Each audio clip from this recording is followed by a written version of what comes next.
Lexa Maddox's first impression of galactic diplomacy was that it smelled like overcooked algae and unearned self-importance. The Council of Galactic Prestige Species, COGAPS for short and Space Zoology with Wi-Fi for accuracy, had invited her aboard the ornate mood-lit summit station orbiting neutral territory, presumably to discuss why humans were too kinetically expressive when negotiating. Lexa, sporting her standard-issue Navy SEAL camo armor, a tactical side braid, and a mug labeled "Extinction is a policy option," had accepted the invitation mostly because someone told her there'd be snacks. She stepped out of her diplomatic shuttle holding a foil-wrapped burrito in one hand and an expression that said, "I could be napping," as a dozen alien delegates recoiled in synchronized anxiety. The Herbanthian host, Ambassador Drellfex, a beige herbivore with the posture of sentient moss, scuttled forward with the enthusiasm of someone legally obligated to engage a predator. "Commander Maddox," he bleated. "We were expecting a human diplomat, not a tactical organism." Lexa raised one brow mid-chew. "This is diplomacy. I just brought boots instead of flowers." Behind her, Barry, her team's railgun-happy tech specialist, muttered, "She's being nice. She didn't even bring the wrench." COGAPS had sent out an audit team to classify Earth and its various cultural anomalies. The findings had been disturbing. Humans had no claws, no poison sacs, and didn't even mark territory with acidic P. Instead, they trained relentlessly, turned war into an industry, and ranked sarcasm above most biological defenses. COGAPS had classified Earth as cognitively competent, but biologically adorable. Lexa had laughed for a full minute at that one, then laughed harder when she saw the formal summary filed under the title, Classification Cuddly. Now seated at the round table of peace enforcement specialists beside apex predators, who preened between syllables, Lexa listened to Kral Vor, a Skarg general the size of a shuttlecraft, puff himself up like a steroidal peacock with a throat infection. "The Skarg Dominion does not recognize human combat protocols as legitimate warfare. No honor, no roar, no blood ritual." Lexa wiped burrito sauce from her lip. "We don't do foreplay in firefights, buddy." His claws twitched. "We consider this insult grounds for ceremonial challenge." "We consider wasting ammo on Roar's grounds for demotion," Lexa replied, sipping from her mug. "But sure, keep yelling. It's adorable." Drellfex attempted peace by offering organic fruit. Barry took one bite, grimaced, and dropped the glowing orange lump into a tactical specimen jar labeled Possible Threat. The meeting devolved into shouting, posturing, and one Glaxon delegate filing 6 simultaneous complaints using 3 arms and a portable printer. Lexa got bored. She kicked her boots up on the holographic table, adjusted her burrito, and activated a drone behind her with a snap of her fingers. It projected Earth's response protocol in bright red. Human liaison team authorized for tactical mediation. The Skarg representatives hissed. The Glaxon rep fainted. Drellfex let out a soft squeak that translated as, "Oh no, not again." Lexa grinned, leaned forward, and locked eyes with Kral Vor. "I hear you took one of our research outposts near the Dern Belt. Cute move. But see, I wasn't sent here to debate. I was sent here to offer you a choice. Vacate the station in the next 15 minutes, or my team and I will show you a live demonstration of what tactically expressive really means." Kral Vor opened his beak, presumably to scream something about honor, but paused when Lexa set her mug down. The table sensors logged a localized drop in temperature. Barry locked the jar with the fruit inside, nodded once, and pulled out a small device labeled Plan B, Burrito interrupted. Lexa stood, checked her sidearm out of reflex, and smiled the smile of someone who'd watched planets burn while humming pop songs. "Tick-tock, claw boy. I've got caffeine to metabolize." And zero patience for chest-beating cosplay. 15 minutes later, her shuttle undocked, quietly, calmly, and headed for the contested science station. The galaxy still thought it was observing a minor diplomatic adjustment. Lexa Maddox thought she was just finishing her lunch. But she brought her boot. And when humans bring the boot, someone's evolutionary hierarchy gets curb-stomped. The Skarg Dominion expected resistance to come in the form of angry emails, or maybe a lightly armed drone sent by a concerned committee. They did not expect Lexa Maddox to rappel through a station air vent with her team like a caffeine-fueled thunderclap wrapped in body armor. The Skarg had barely finished polishing their ceremonial Talon display when Lexa's boots hit the deck of Outpost Theta V, her entry punctuated by a soft thud and the sound of Barry whispering, "Let's be polite and surgical about this." What followed was neither. In under 3 hours, the station changed hands without a single human casualty. It began with a distraction. Barry uploaded cat memes and Earth cooking tutorials into the Skarg command core, causing the AI to spiral into an existential crisis that crashed its threat detection routines. Meanwhile, Lexa's team infiltrated through vent shafts lined with stun mines and motivational graffiti that read, "Your tactical plan is bad and you should feel bad." Maddox herself emerged from the medbay duct, landed behind a pair of Skarg guards, and nonchalantly sipped her protein smoothie before tapping them both on the shoulder and administering 2 polite but legally confusing takedowns. Over the comms, her sniper Cade quipped. "Targets marked. Smug Lizard in Sector 6 has been monologuing for 8 minutes. Permission to emotionally wound?" "Granted," Lexa replied dryly. "Use sarcasm rounds. Save the bullets for someone with aim." A psychological warfare reigned from the ventilation system in the form of looping audio clips of Earth's worst motivational speeches. The Skarg lines crumbled like their species' famed ceremonial wafers, loudly and with far too much flair. Lexa moved like a ghost with a vendetta, her expression unreadable except for the subtle twitch of an eyebrow every time a Skarg attempted something tactical, like announcing his bloodline before charging. Barry deactivated a bulkhead door using a fork and a portable espresso battery, prompting him to whisper reverently, "Praise the bean."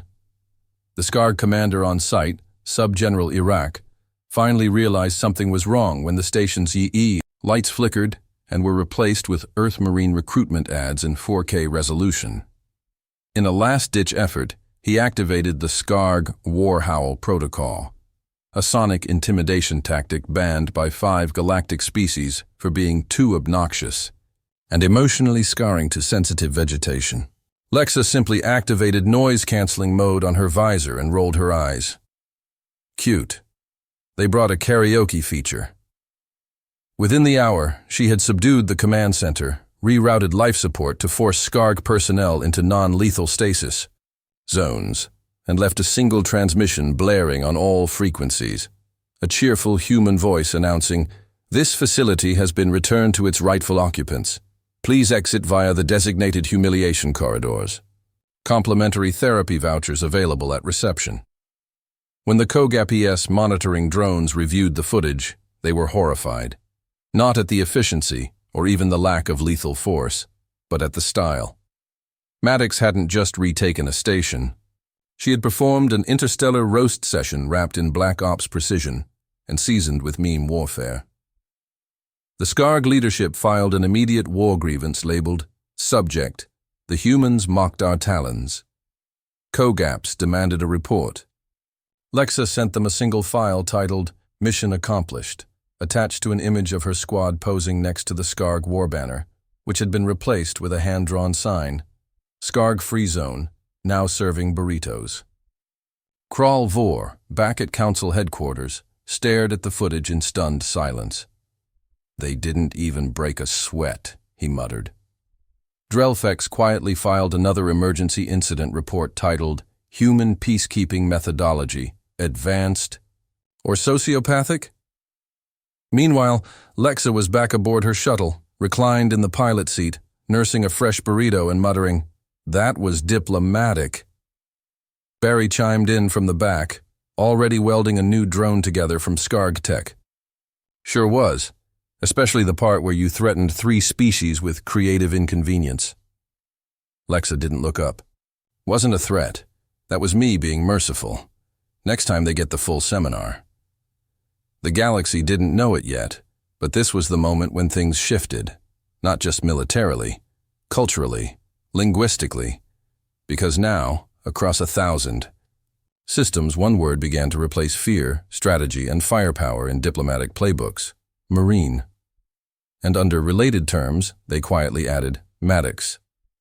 By the time Lexa Maddox touched down for her post-operation debrief at Earth's Unified Command Orbital Base, callsign home plate, now with more guns, the galaxy was already hyperventilating into a shared anxiety attack. The footage of Outpost.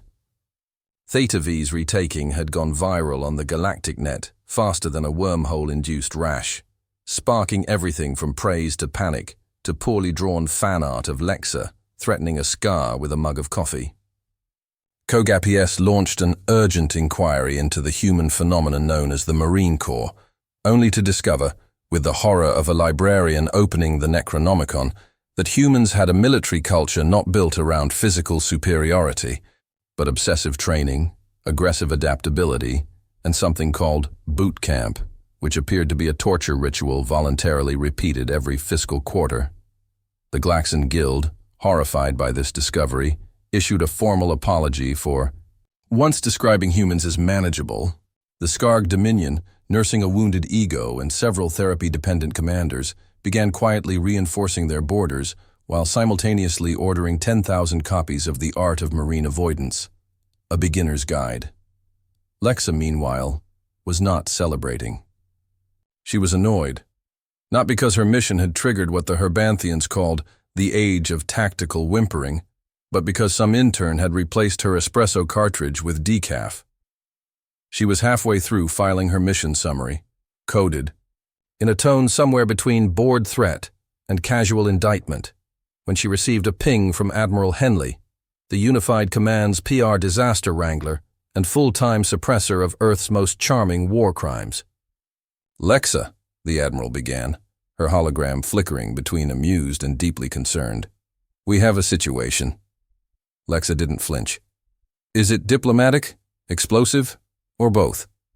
"Worse," Henley said grimly. "You've become a symbol." Lexa squinted. "Of what?" "Of strategic panic. Galactic social feeds have turned your mission into a case study. COGAPS is filing something called the Maddox Doctrine. The Skarg are having full-blown evolutionary flashbacks. They're demanding Earth define the term Marine before they file for interstellar trauma compensation." Lexa exhaled sharply and muttered, "I miss when war was war. Now it's therapy with lasers." She barely had time to sarcastically document this new nonsense before the next wave of galactic absurdity hit. Entire planetary governments began issuing protective marine clauses in diplomatic treaties, stipulating that Earth agree not to deploy SEALs without 2 weeks' notice, a peace poem, and a fruit basket. Merchandising followed like a bad rash.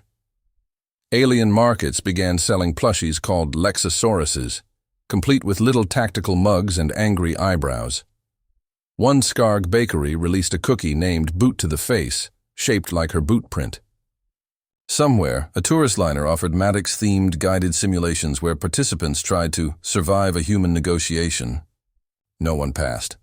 Barry, now Earth's most accidentally famous railgun artisan, installed an LED counter outside their quarters that read, "Galactic species currently terrified, 271, and added a little glitter cannon that fired every time it ticked up. Lexa didn't care about any of that. What worried her was what came next. The more the galaxy panicked, the more they stared at Earth. And not just in fear, some were intrigued. Petitions came in from warrior cultures wanting to train under her command, mistaking Lexa's disdain for mentorship. One carnivorous species sent a mating proposal, misinterpreting her tactical indifference as flirtation. COGAPS scientists wrote research papers with titles like Marine Combat Zen, How Stillness Precedes the Boot, and Does Caffeine Grant Humans Extra? Temporal awareness? Meanwhile, Lexa prepared for the inevitable. If fear didn't keep them away, curiosity would drag them closer. She wasn't wrong. 2 days later, a Skarg courier ship limped into orbit, broadcasting a white-flagged request. General Kral Vor himself wanted a private meeting. Lexa almost declined, but curiosity was its own punishment. She walked into the secure diplomatic chamber in full armor, sipping from her newly reprinted mug, now updated to read, Marine. Just add sarcasm. Kral Vor stood, still 8 feet of claws and wounded pride, but somehow smaller. I have come, he began slowly, to understand how you... Marine. Lexa took a long sip. Step 1. Stop roaring like an emotionally unstable kazoo. Step 2. Cardio. Kral flinched, not from threat, but recognition. We underestimated you. Yup. We thought your kind were prey. And now? Lexa asked, setting down her mug with a deliberate clink. Kral blinked. Now, we teach our young to run at the sound of boots. Lexa shrugged. Better late than vaporized. The meeting ended with a signed accord, a very awkward handshake, and a fruit basket. Later, as she watched Kral's ship leave Earth orbit, Lexa muttered to herself, they still don't get it. This wasn't war. That was me being nice. And the counter behind her blinked to 272. Glitter cannon fired. It began not with an invasion but with silence, unsettling, prolonged, bureaucratic silence, the kind that usually precedes either a surprise audit or orbital bombardment. Lexa Maddox, reclining in her zero-grav hammock aboard the Earth diplomatic ship Polite Threat, had a gut feeling it was both. Koge APS had stopped responding to transmissions, trade requests, and even sarcastic Christmas e-cards, an ominous sign in a galaxy where ignoring humans was now considered a Class B diplomatic risk. Reports trickled in from fringe systems. Predator.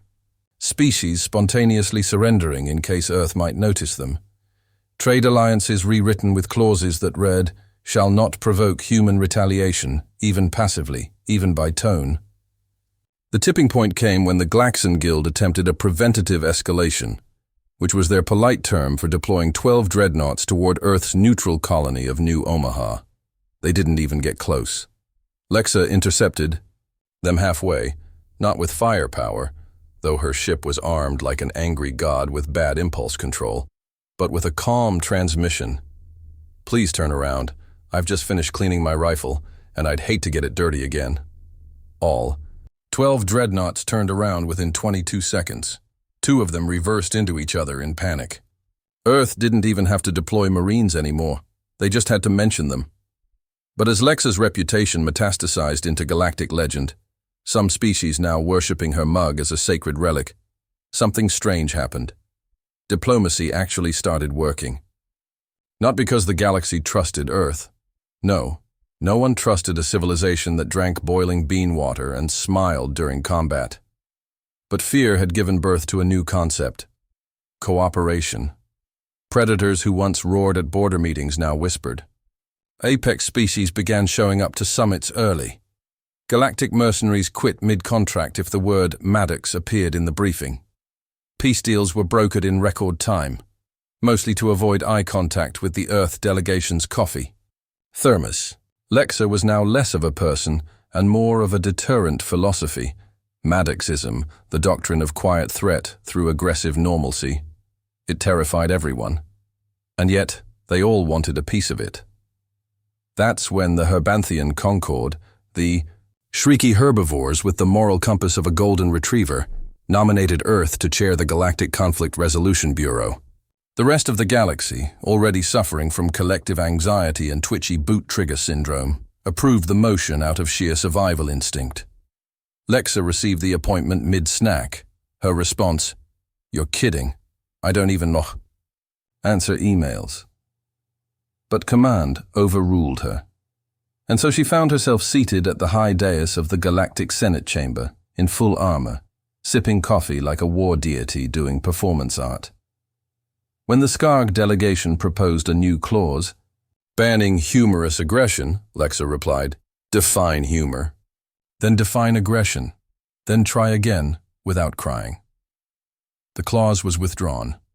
When the Glaxon Guild wanted to rename humans as biologically overreactive anomalies, Lexa handed them a detailed anatomical report with redacted Marine training footage. The guild rep fainted. She didn't even stand up during the entire session. By the end of the week, 5 new trade routes were secured, 2 border conflicts dissolved, and a faction of rogue mercs surrendered to a mug. Lexa's, which had been placed ceremonially on the negotiation table and live-streamed to 17 systems. But the final turning point, the moment the galaxy truly understood what humanity had unleashed, came when a covert rebel cell tried to abduct Lexa during a diplomatic dinner. They mistook the silence for vulnerability. They misread the laughter as weakness. They didn't realize she had replaced her dessert fork with a plasma injector. The incident lasted 13 seconds. She subdued 6 attackers with her napkin, stunned 2 more with table etiquette, and neutralized the last by whispering, "I hate being interrupted." The galactic cameras caught the aftermath.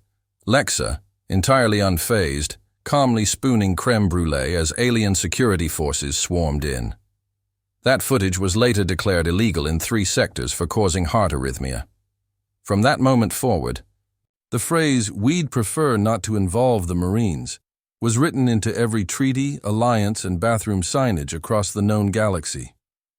Galactic children were told bedtime stories about Lexa Maddox, the Silent Claws, black market collectibles of her signature eyebrow raised sold for obscene credits, and somewhere deep in a Skarg monastery, warrior monks meditated to audio recordings of her tactical lectures. Lexa naturally hated all of it. She never asked for legend. She only asked for competence, caffeine, and a galaxy that didn't confuse theatrics with power. But as she gazed out across the stars from her shuttle's viewport, mug in hand, the words of Admiral Henley crackled through comms. "They say fear's a bad motivator. Guess they've never met a Marine." Lexa sipped slowly, deadpan. Fear's not the motivator. It's the introduction. Then she smirked, leaned back and muttered, "Now if someone could finally bring me a hot burrito, that'd be actual peace."